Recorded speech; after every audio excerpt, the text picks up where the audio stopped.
Salut à tous, aujourd'hui on va aller sur l'une des sites les plus prisés de l'île Maurice, l'île aux Cerfs. Et on va vous faire découvrir ça en images, c'est parti. Avant de commencer à vous présenter l'île aux Cerfs, j'aimerais vous donner des infos sur comment y accéder. Il y a trois façons d'aller là-bas. La première, c'est d'aller à Trou d'eau douce et de prendre un speedboat.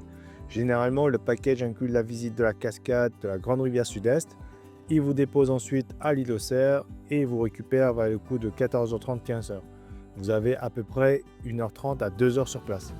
La deuxième, c'est de faire une balade en catamaran, globalement même programme avec en plus un arrêt snorkeling et le barbecue à bord du bateau. La troisième, et c'est ce que nous avons fait, aller à Pointe-Maurice à côté de l'hôtel Le Shangri-La. Vous suivez la direction Golf Club Île aux Cerfs et de là, vous prenez une navette pour aller sur place.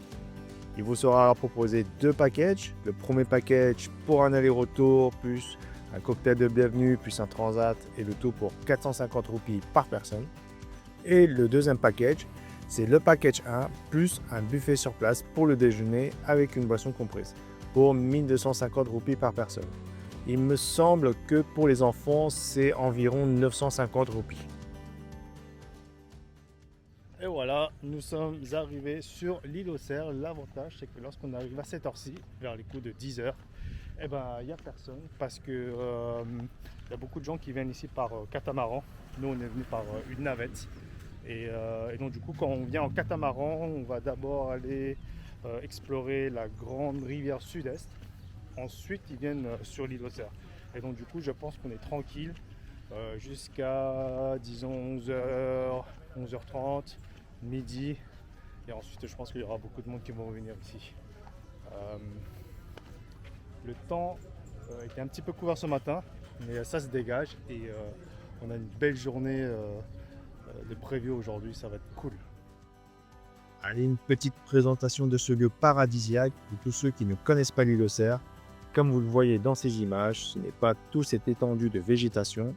En réalité, l'île aux Cerfs, c'est toute la partie gauche et la droite, c'est l'île aux Mangini. Si vous regardez des anciennes photos de promotion de l'île aux Cerfs, vous remarquerez que le canal séparait les deux îlots. D'ailleurs, il y a de cela 15 ou 20 ans, les bateaux stationnaient dans le canal. Dans les souvenirs de Tania, elle disait qu'elle s'amusait à se laisser emporter par le petit courant le long de ce canal. Et moi, je me rappelle, la première fois que j'étais venu ici, devoir la traverser pour aller sur l'île aux Mangini. Bref, c'est un peu du passé maintenant. Je ne sais pas si elle sera désensablée un jour. Peut-être après le passage d'un gros cyclone. On ne sait pas. En tout cas, aujourd'hui, le canal est bouché et on pourrait croire donc que les deux îlots ne font qu'un, ce qui n'est pas vrai. Malgré tout, le charme des lieux reste intact et vous profiterez quand même d'une belle journée. Sur place, donc au niveau du canal, vous avez un restaurant qui vous propose un buffet ou des plats à la carte. Parmi les activités pour les fans de la petite balle blanche, on a notamment le fameux golf de l'île aux Cerfs, un parcours 18 trous de classe internationale, plutôt difficile d'après les échos que j'ai eus en raison du vent et des nombreux obstacles d'eau. Pour ce qui est des activités nautiques, vous avez le bateau de fond de verre, le parachute ascensionnel, les bananes, vous savez, c'est beau être tracté par les bateaux et qui prend un malin plaisir à vous éjecter dans l'eau à chaque virage. Et pour les moins téméraires, vous pouvez toujours faire un peu de snorkeling, un peu de pêche de bord de mer ou tout simplement profiter du bon temps en sirotant un cocktail sur une plage de sable blanc immaculé, confortablement installé sur un transat avec une vue exceptionnelle sur la mer. L'île aux Mangini de l'autre côté est plutôt vierge et inexploitée. Par contre, si vous voulez vous éloigner de la place principale pour être tranquille, loin des touristes, vous pouvez longer sa plage, marcher 10-15 minutes et vous serez tranquille. Presque seul au monde sur une île paradisiaque. Le rêve, quoi. Ici, vous avez vraiment tout. Vous avez bien sûr les restaurants, des vrais restaurants. Vous avez des toilettes sur place avec une douche. Je sais que beaucoup de gens aiment se rincer après un mal de mer. Vous avez des cabines pour vous changer. Donc c'est quand même assez bien organisé. On n'est pas à l'arrache. On voit que c'est quand même optimisé pour le tourisme. D'ailleurs, c'est pas pour rien que ce soit un des sites touristiques les plus visités à l'île Maurice. Concernant le buffet, eh ben, c'était plutôt pas mal. En fait, il y avait de la variété. Les grillades étaient vraiment bonnes, que ce soit le bœuf ou le poisson. Les entrées étaient pas mal également. il y avait un curry de poulet que je n'ai pas trouvé dingue. Pour le dessert, un peu plus mitigé, j'ai trouvé que les petits gâteaux étaient bons. Par contre, les fruits n'étaient soit pas assez mûrs, soit sans goût. En même temps, ce n'est pas la saison des fruits en ce moment. Pour ceux qui ne souhaitent pas prendre le package avec le menu buffet, voici les prix pratiqués sur place pour un burger, une pizza ou autre snack. Honnêtement, si vous mangez sur place, vu les prix, autant prendre le buffet. Je trouve que c'est le meilleur rapport qualité, quantité et prix.